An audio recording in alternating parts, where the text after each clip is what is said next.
Meron pa tayong isa pang balita.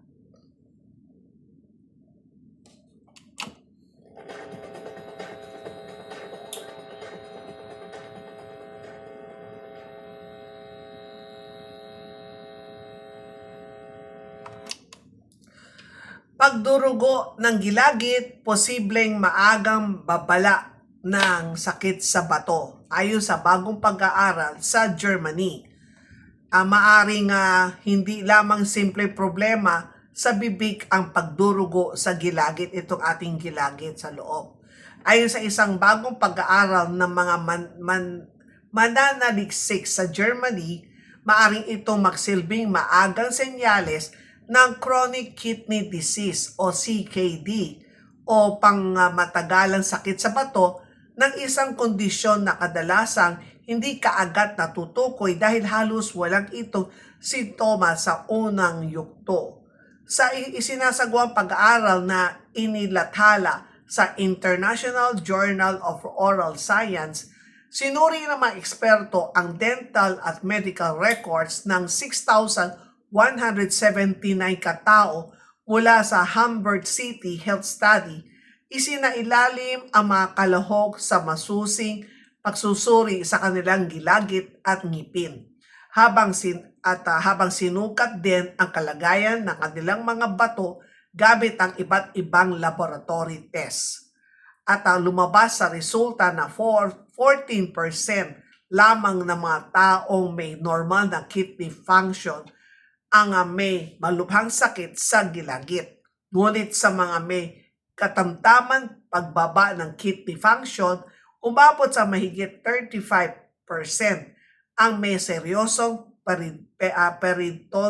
peritoneal disease. Natuklasan din ng mga mananaliksik na ang mga taong may mataas na antas ng albumin ng isang protina na maaring lumabas sa ihi kapag nasisira ang mga bato ay mas madalas din nakararanas ng matinding sakit sa gilagid. Bukod dito, mas laganap din sa kanila ang pagkawala ng ngipin at pagkasira ng mga tisyong sumusuporta sa ngipin. Ayon sa research team, nananatiling malinaw ang ugnayang dalawang kondisyon kahit isinasama sa pagsusuri ang iba pang kilalang risk factors katulad ng edad, kasarian, diabetes at paninigarilyo. Ipinapakita nito na hindi lamang ang pangkalahatang mahinang kalusugan ang dahilan ng koneksyon sa pagitan ng sakit sa gilagid at sakit sa bato. Ang hirap bigkasin. Pinaniniwalaan isa sa mga posibleng panliwanag ay ang chronic inflammation o matagalang pamabaga sa katawan. Kapag may matinding infeksyon sa gilagid, maaring tumaas ang mga inflammatory proteins sa dugo. Meron pa isang theory na ang bakterya mula sa bibig ay maaring makapasok sa bloodstream at makakarating sa iba't ibang bahagi ng katawan, kabilang ang mga bato kung saan maaari ito magdulot ng pinsala.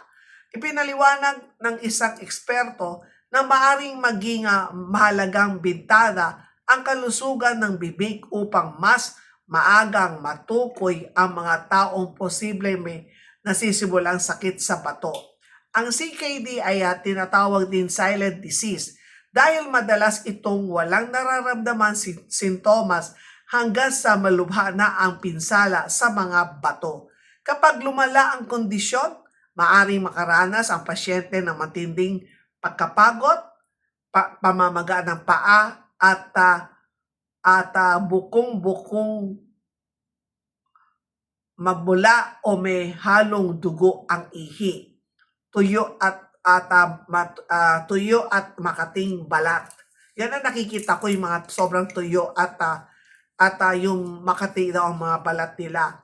At sa kalaunan, maaari na itong humantong sa kidney failure kung hindi maagapan. Ayon sa mga nephrologist, mahalaga ang regular na pagsusuri ng kidney function, lalo na sa mga taong may diabetes, alta presyon, sakit sa puso, obesity, o may family history ng sakit sa bato.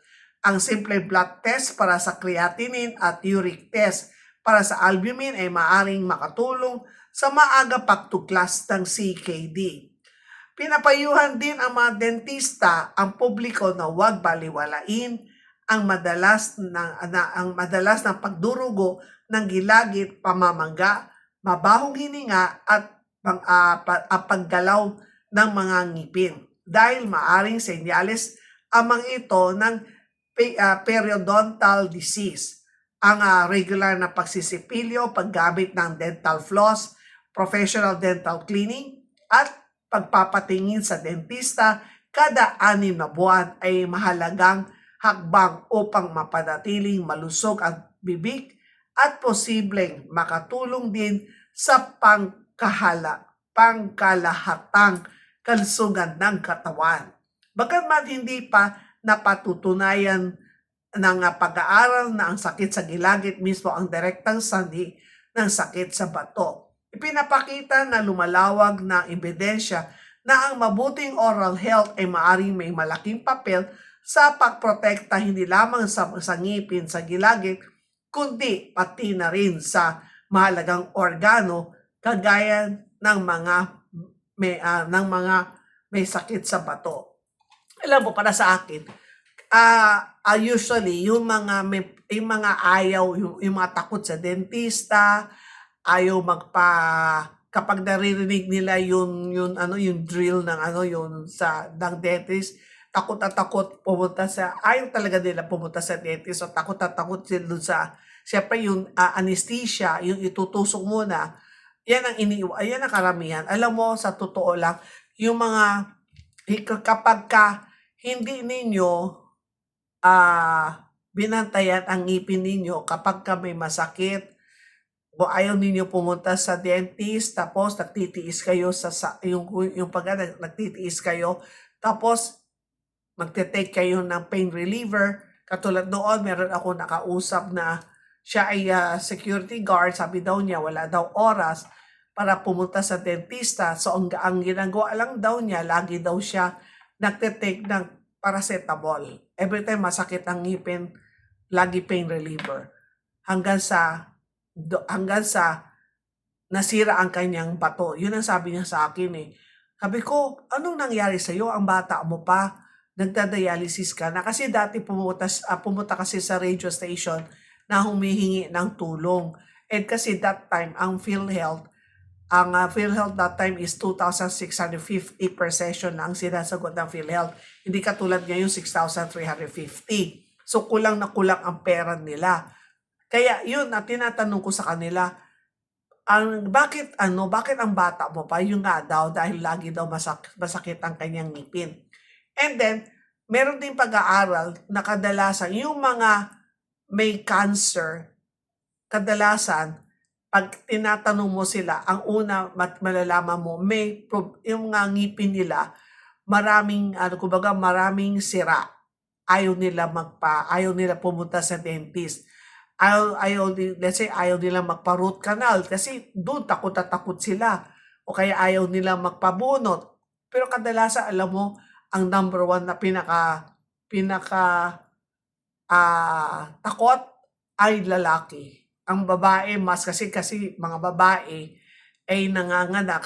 Kumbaga, yung mas maano ang pain ng babae. Pain tolerance, kaya yung sakit. Kaya natin tiisin ang sakit. Pero ang lalaki, ako ipakita mo lang yung karayong ay takot na takot. Pero sa totoo lang, takot na takot talaga sila pagka sinabi mo pumunta sa dentist. Talagang ayaw nila. Pero sa totoo lang, kailangan talaga sa loob ng 1 taon, magpa-cleaning po tayo ng ngipin. Kasi yung everyday tayo nagtututbrush, is isa sa umaga, isa pagkagising, isa sa bago matulog. Kasi minsan pagkatanghalian, di ba, sa iba, every after meal nagtututbrush. Pero minsan pag nasa labas ka, minsan ayaw naman natin yung yung na pupunta ka doon sa restroom, tapos di mo yung tubig sa gripo, di mo naman alam kung malinis o hindi. Kaya kadalasan sa bahay, yung pagkagising, tapos yung bago ka matulog, yun ang minimum at least sa isang araw, 2 beses. Pero kung nasa bahay ka, so after every meal, okay yun. Kaya yan po kaya ito ang isang pag-aaral na posible. Pero alam mo ninyo, ang isang senyales ng may yung sa mga diabetes, pag sobrang taas ang sugar o kaya yung mga may matataas ng alta presyon, yun ang unang-una rin ang tumatama sa kidney. So, kapag ka nakita po ninyo na yung paa tingnan po ninyo, kadalasan yung mga diabetes, ang paa nila sa may binti nila, ang itim-itim. Tapos, very dry. Yun ang kanina nabanggit natin, di ba? So, ganun yan mga senyales. Plus, kapag umihi sila, o yung may problema na sa bato, sa kidney, yun yung kulay ng ihi nila, yung sobrang yung parang dark, yung parang kulay tsaa na. O kaya naman yung may bula-bula, yan. Kaya kailangan po talaga mag-ingat po talaga kayo. At yan ang mga mahalagang balita na dapat ninyo malaman para sa mga iba pang news. Pwede po kayong kumbaga pwede po ninyong makita sa online ng Remate ang Diario ng Masa dahil tayo po ay mayroon pong regular column ang inyong lingkod sa Remate Diario ng Masa. Kaya maraming salamat po sa inyong pagkikinig at panonood sa ating programa. Naway ay may napulot kayong kaalaman na maaari ninyong magamit para sa inyong pang-araw-araw na pamumuhay. Ang tamang impormasyon at maagap na aksyon ang susi sa maayos na serbisyo. Kung kayo po ay may mga katanungan, suhestyon o nais ipaabot na concern, patuloy lamang kayo makipag-ugnayan sa atin sa pamamagitan ng ating mga official social media accounts sa Facebook at sa YouTube. Kaya ang lambing ng iyong Agaran Servicio Lady, sa mga hindi pa po nagsusubscribe sa ating Hilda Ong Agaran Servicio Lady, mag-subscribe po kayo dahil very informative po ang ating natalakay. Di ba? Meron tayong meron tayong sa health, meron sa SSS, Pag-ibig, PhilHealth, DOLE, at iba-iba pa. Pero kapag yung iba naman gusto nila tungkol sa health. And then meron naman din ako dito sa YouTube channel, the very short video, yung mga restaurant na napupuntahan ko. Pero ang masasabi ko lang, yung kapag ay si doktora, ang lakas kumain, sabi ko, hindi lang kaya ako yung kumakain diyan. Marami akong kasama, kaya lang hindi ko lang sila kinukunan. Saka hindi rin ako malakas kumain din. Saka pinipili ko lagi kung ano yung bihira kong kainin, kung ano yung pinakamahal, yun ang kinukuha ko. Kaya, yan po, meron din ako mga short video na makikita po ninyo kung saan po ako kumakain, pero hindi ako naglalagay na ito ay hindi masarap. Ang sa akin lang naman, itong restaurant na to, meron ganitong klaseng ulam na in-order namin. Kaya lang, minsan, kapag talagang masarap, nilalagay ko, kapag sa Facebook kasi meron music meron audio. Kapag minsan na masarap, yung music ko may yummy, yummy, o ganon. Pero pag dito sa YouTube, wala akong nilalagay na music kasi bawal, di ba? Baka siyempre meron yung copyright. Kaya yan po, ayan po, ang dami na ako na-share sa inyo for today. Kaya maraming salamat po sa pagtutok at sana po lagi po kayo manood at i-share po ninyo. Ako muli si Dr. Hilda Ong. Ang serbisyo ay mabilis, maasahan at may malasakit.